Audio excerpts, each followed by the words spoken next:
Hi everyone, it's Miss Mason, reading Counting by Sevens by Holly Goldberg Sloan. I'll be reading chapters 18 through 21 today.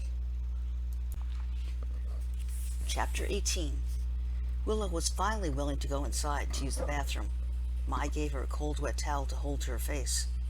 The teenage girl then found a paper grocery bag in a drawer in the kitchen. She went down the hall to Willow's room, where she stood for a moment in the doorframe and stared. It didn't look like where a 12-year-old kid would live.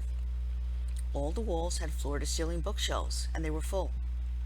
There were more things to read in this room than in some bookstores. Just above the desk, which had a microscope and an elaborate computer setup, was a bulletin board covered with photographs of plants. Mai moved to the bed, where red pajamas were folded neatly on an espresso-colored comforter. She stuffed them into a paper bag. Mai turned to leave, and that's when she noticed the top book on the tall stack of reading material sitting on Willow's night table. It was open and face down.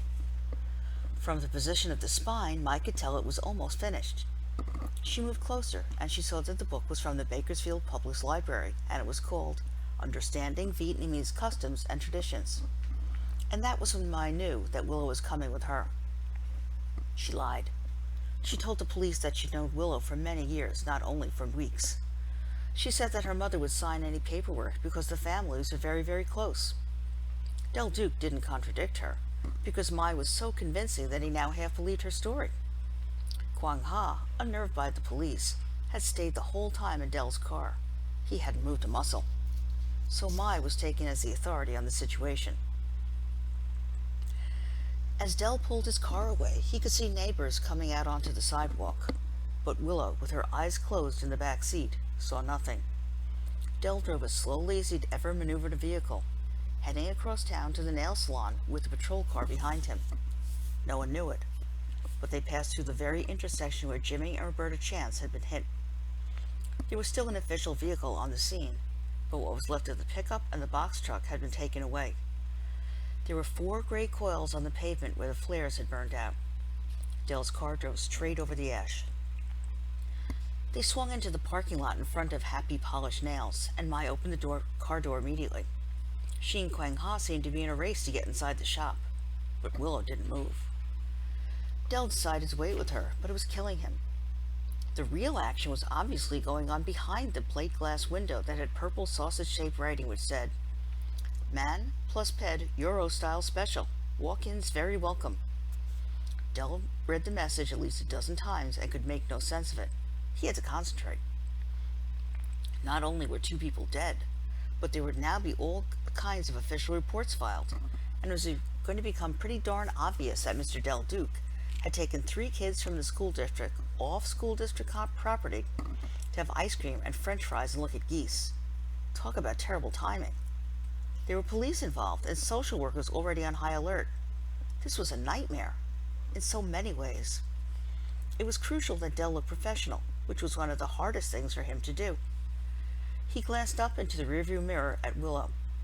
She had her eyes closed, yet tears still oozed out of the corners and ran at intervals down her dark cheeks. He wished he could think of something to say that would be comforting to her. He was, after all, a trained counselor. And so he turned to the back seat and sputtered, "This is such a big loss."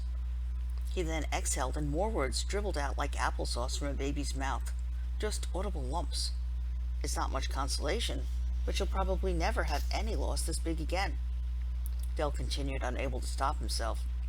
"So that's kind of comforting, knowing that the worst thing in life is already behind you. I mean, once it actually is behind you, which it won't be for a while, obviously."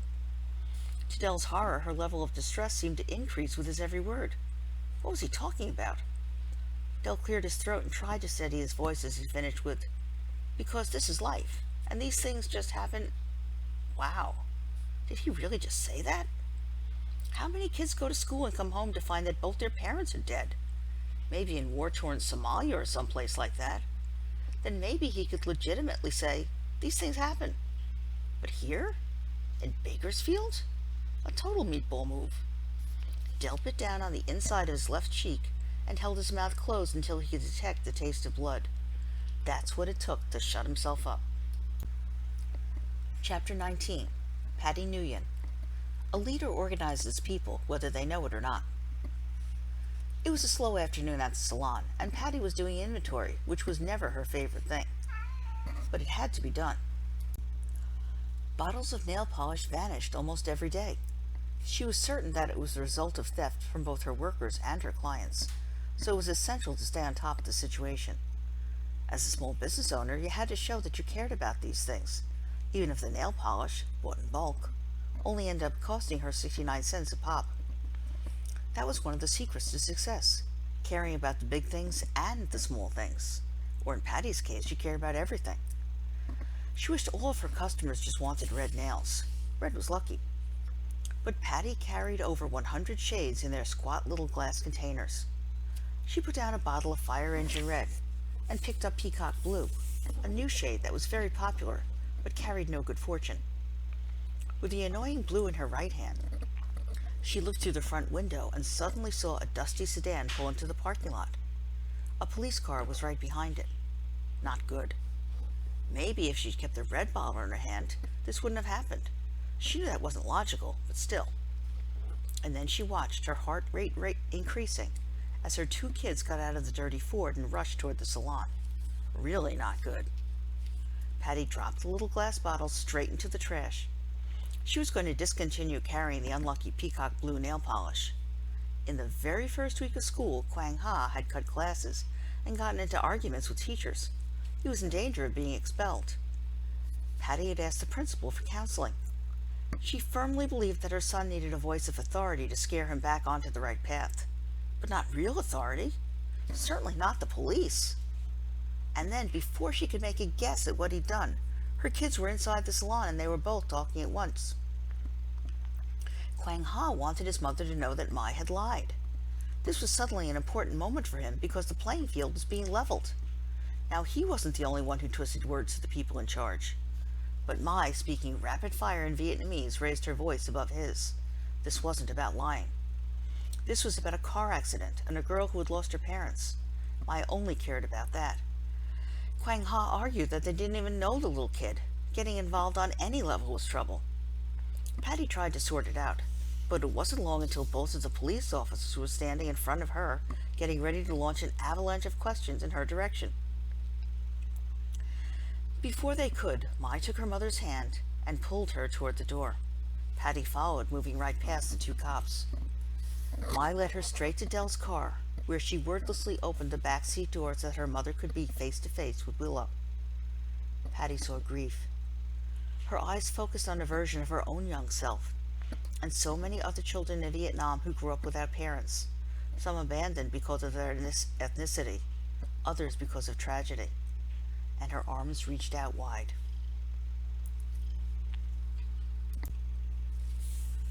After Patty signed the bottom of the paperwork that gave her legal responsibility for Willow for the next 24 hours, the police cruiser charged out of the parking lot like a getaway car.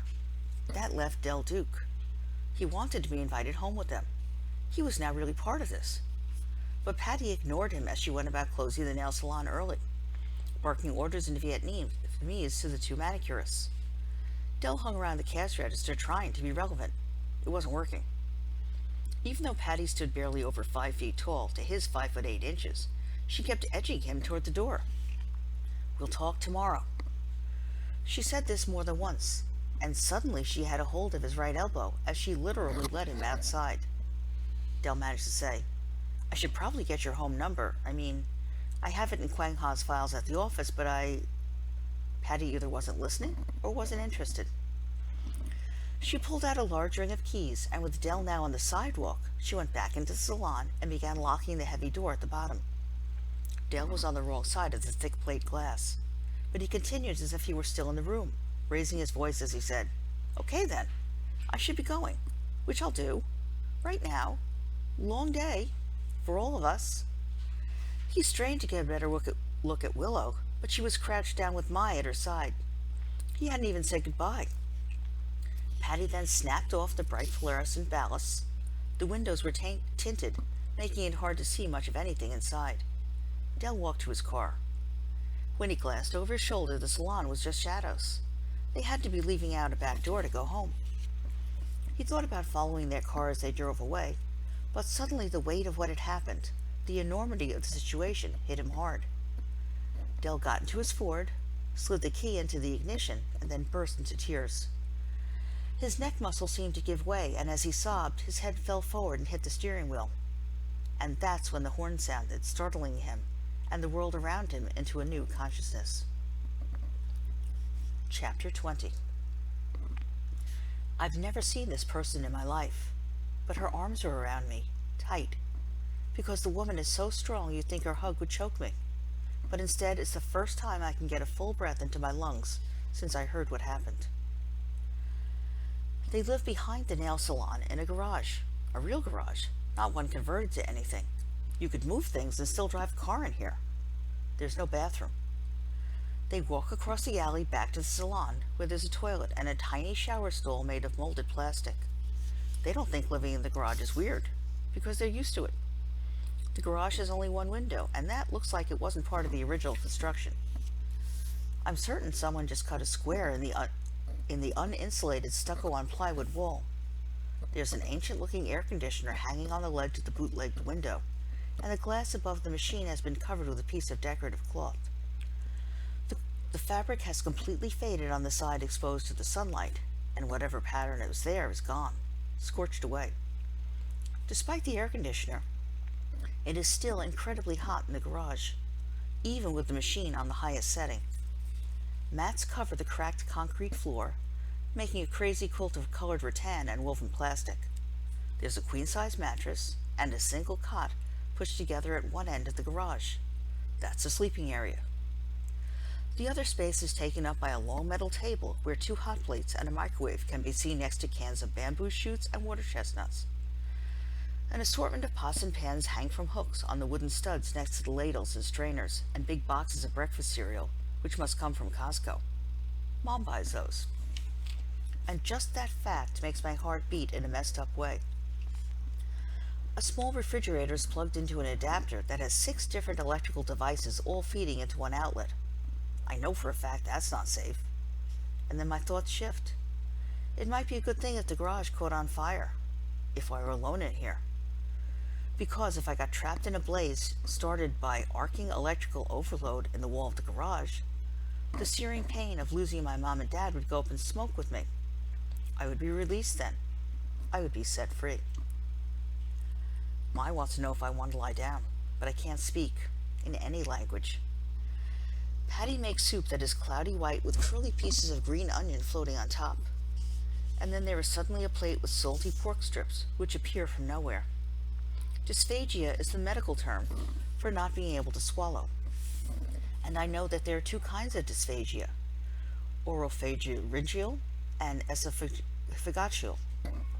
But maybe there's also a 3rd kind of dysphagia that comes when your heart breaks into pieces. I can't swallow, because I have that kind. Mai tells her brother to go across the alley. He only snarls at her. He asks in Vietnamese, "Why you always tell me what to do? It's just not right." He takes his sweet time, but finally leaves. Once Quang Ha is gone, Patty and Mai help me out of my shoes and baggy pants. Then they put me into my red pajamas. I don't know how the clothes got here. I still can't eat any of the food. And not just because I'm a vegetarian. Mai's mother pours some of the soup into a coffee mug, and she holds it to my lips. It's like coaxing a baby bird. Little tiny gulps. I know how hard that is because I was a parrot parent. And so I take small sips that taste salty, like drinking someone's cloudy tears.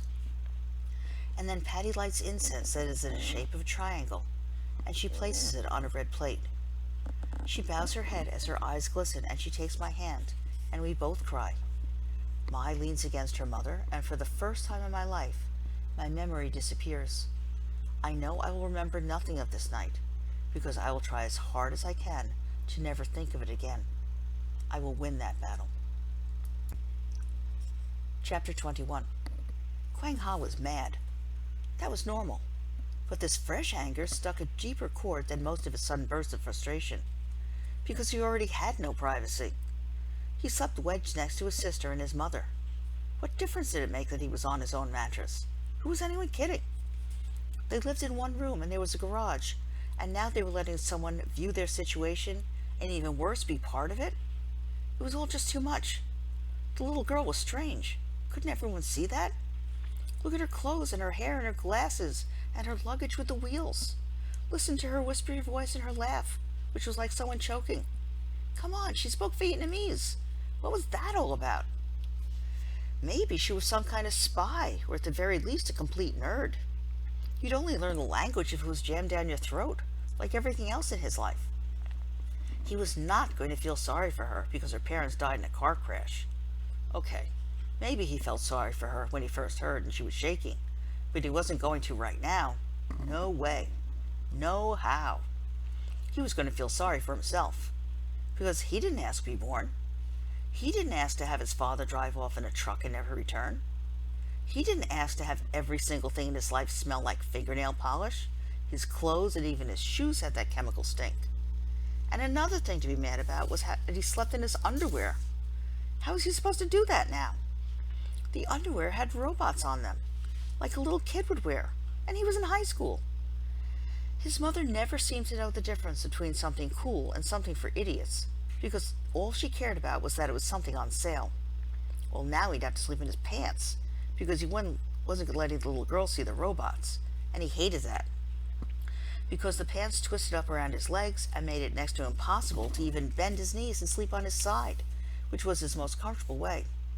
As if it wasn't already bad enough on the floor of a garage on the wrong side of the tracks in Bakersfield. The next morning, Willow told Mai she wasn't going to school. She didn't say, ever again, but Mai thought that's how it sounded. She was pretty definitive. Kwang Ha took a stab at refusing to get a high school education as well, but it didn't work. And so Kwang Ha and Mai gathered up the things and walked down the already hot alley. Mai promised Willow that she'd hurry home the second she got out. Patty had been given a telephone number for the Kern County Department of Children's Services. She was supposed to call first thing because Willow was going to be assigned a social worker and officially have her case file opened. Patty assumed that relatives would fly into town, or that family friends would, once alerted, take over. Everyone has a network of people in their lives. Patty only hoped that the group assembled to care for the odd little girl with the dark, wet eyes would do a good job.